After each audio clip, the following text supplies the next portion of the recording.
you a woman in medicine feeling overwhelmed and disconnected from the personal fulfillment that you desire? You're in the right place. Join Doctors Joanne and Aaron as they rewrite the rules for women in medicine. Let's begin. In this episode, we are going to be interviewing Kim Downey, who is such an amazing human when it comes to helping doctors lead healthier lives. And we met through LinkedIn. We get to meet in person in less than 2 weeks in DC. And I'm so excited to have you on the show along with my co-host, Joanne.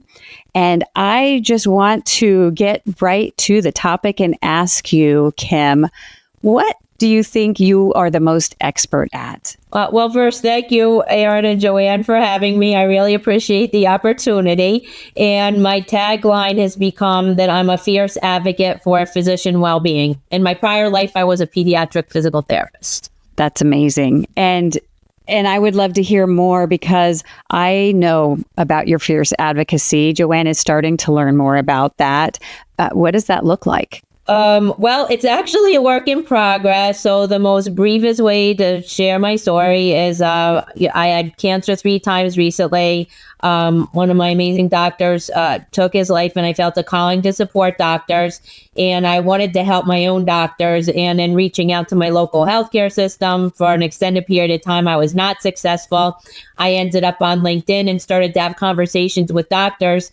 I was asking them if they had ideas how I could help my own doctors. And they were saying, I think you're meant to do something bigger.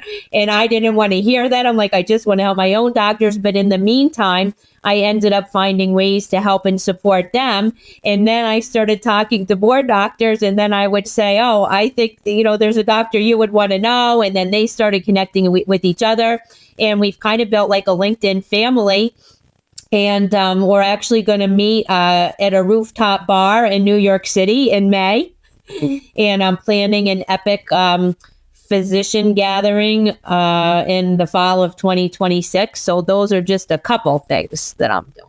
That's so good, Kim. Thank you for being here and for being such an advocate. I've loved listening to your story and the passion that comes with it. I am grateful selfishly as a physician and the work that Erin and I are doing also in helping more people with in general, but then also physicians struggle so much and we struggle in silence. So the more people that we have, and how neat that a lot of the help that we hear, it's from other physicians and it's hard. Like it's difficult to say it out loud and to have people want to listen. So I think the more avenues we have for that, the better. And I also think of the younger generation. My oldest son is in the process of starting medical school. And there's so many things that whenever I see my medical students or whenever we do things like this, I'm always so hopeful. I'm like, we are doing this, not just for ourselves mid-career, but for this new generation, and everything counts to change the culture so that we can be more balanced, have better well-being, and of course, to avoid the worst outcomes like burnout and depression, anxiety, and of course, suicide. So we don't take your work lightly. I'm like so excited for all that you're doing. And I love you talking about connection. And I heard that was another of your superpowers, of that you are a super connector. Tell us more about that. Sure. So when I, got on LinkedIn, and like I said, when I talk to a doctor, somehow I seem to know who they'd want to be connected with. And I'd be like, oh, you should have a conversation with them. And then when I talk to people on LinkedIn, I also give them shout outs. And one of my doctor friends, Dr. Charity Hicks, goes around and says that they're Kim approved. So so I, kind of give them a stamp, and I let people know, hey, this is somebody that you'd want to meet. And then they feel comfortable connecting with them, and then it's organically developed that then we kind of support each other's posts and get to know each other. And then sometimes they have conversations on their own, and sometimes, they meet up in person, and it's, just a beautiful thing to witness, and even around the world. And then other people will connect me with people. One beautiful example is Dr. Adam Harrison and I are friends, and he had been in the UK and now he's in New Zealand. And a year ago, he and I commented, or Olivia Morris and I commented on one of his posts, and he said, "You're two of my favorite humans. You should know each other." So now Olivia Morris is in Ireland. Her husband is a physician, and she helps doctors with their branding and many other things. So we went to Ireland in the fall, and we got to spend 2 days with Olivia and David. And now we are, we're genuine, really close friends. And then Olivia's connected me with people. I've connected her with people, and it just keeps to, like that, and so on and so on. Speaking of that connectivity, I'm getting chills because Kim, you and I chatted back in October when I was visiting my daughter in New York. We found out that we shared the same surgeon, and that we're both, cancer survivors. And Joanne and I also have worked with Olivia and know Olivia, and what an amazing person. And all of those circles intersecting.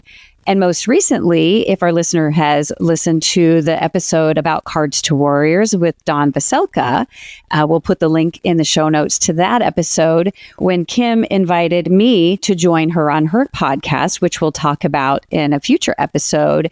Dawn Veselka was a guest, and somehow, Kim, you knew that we would be a good connection. And now we are actually creating this card writing campaign for doctors and healthcare providers from an organization that used to just send send uplifting cards to the patients, and what they call illness warriors, I believe. And so help me, I would love to hear from you, like, how did you know that would be a connection, or how did that develop? Because I'm excited about supporting that mission as well.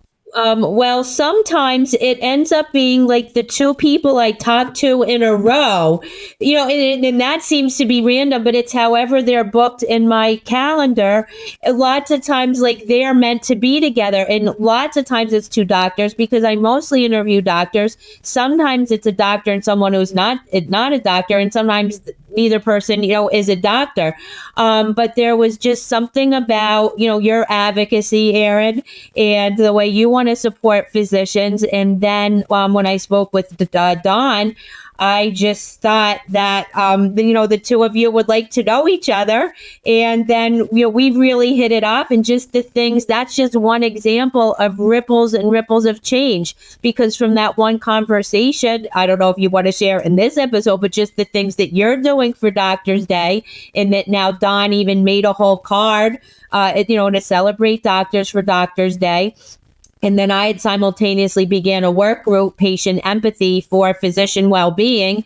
And our first target is Doctors Day. And then I invited Erin and Dawn to join me on that, which was the other day.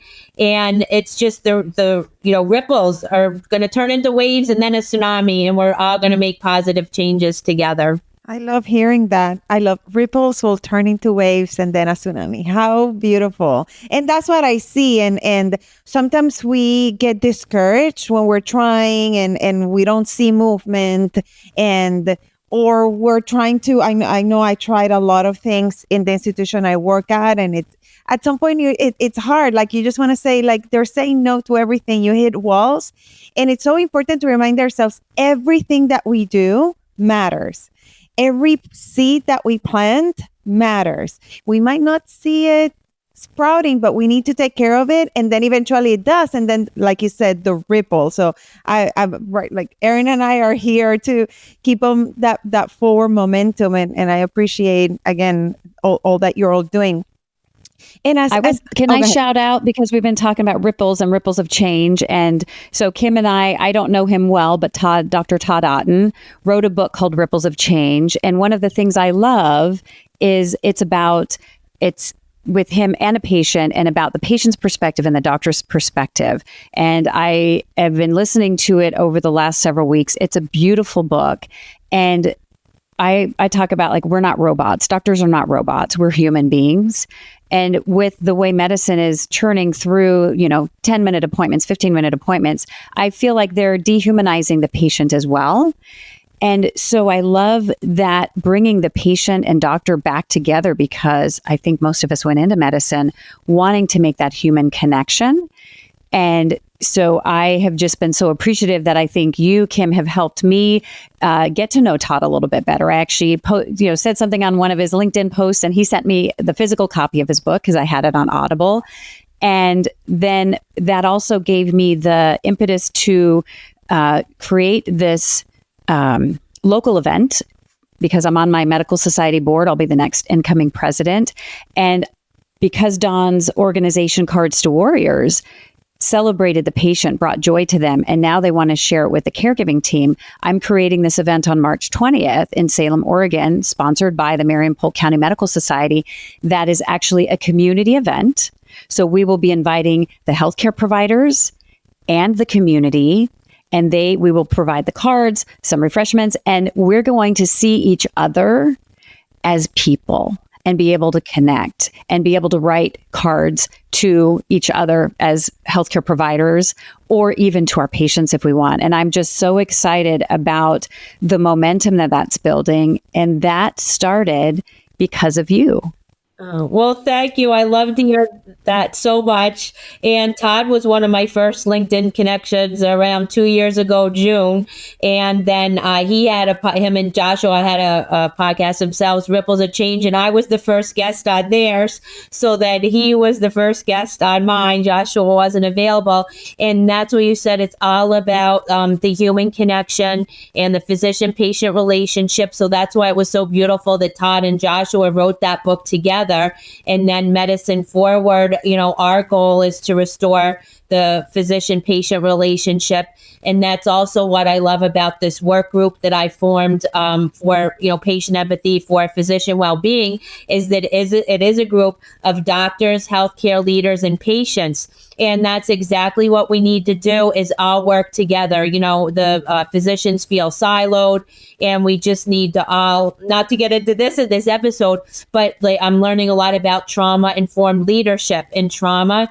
And, it's like the leaders need to have empathy for their physicians, not understanding, the trauma that they've experienced, but then the leaders themselves need to understand their own trauma. So we need to understand each other. And then, of course, with the patients, they've had their own trauma. So it's like everybody is interacting with everybody else's trauma, and we need to all have empathy and compassion for each other. And that trauma lens is so critical. So I spent 10 years working in child abuse medicine. Joanne, your own career as a psychiatrist, we were immersed in it daily. And for somebody who doesn't have that trauma exposure, it's hard for them to understand, how could this person be acting this way? And what I found with that trauma lens is I say, of course they're acting that way. It makes complete sense. And that trauma-informed leadership is so powerful. And that was part of my follow-up question, Kim, from what you've seen, because usually the lens and Erin and I have, it's more doctors helping doctors. But from your standpoint, a little bit as an outsider, have you been surprised about than physicians and other healthcare workers need for their well-being? Well, in some ways, I was aware of it because as a physical therapist, I experienced some of the same things. When we transitioned to the EMR, and I wasn't aware of the word moral injury at the time, but I started leaving work every day saying, I care about my patients. I'm doing the best job I can. And it was different than burnout, which I may have had experience in the past. But now I understand the difference between burnout and moral injury. So for me to go through cancer 3 times and a lot of other things during the pandemic, I saw it all. When I say all, I mean it. Between the good, the bad, and the ugly. I've had wonderful experiences with physicians. I've had some traumatic experiences with physicians.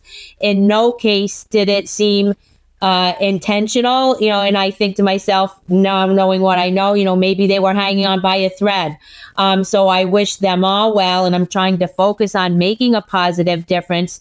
Of course, what I say in my own I share my own story in the introductory episode to Stand Up for Doctors. And what I say is, I was walking around, teaching little kids how to hop on one foot and do sit-ups. I wasn't thinking about doctors any more than they were thinking about me, right?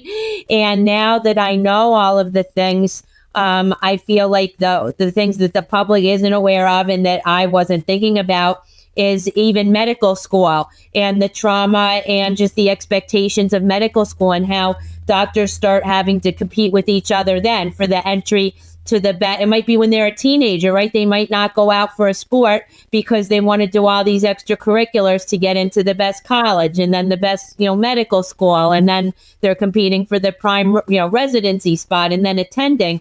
So it kind of positions them to compete with each other.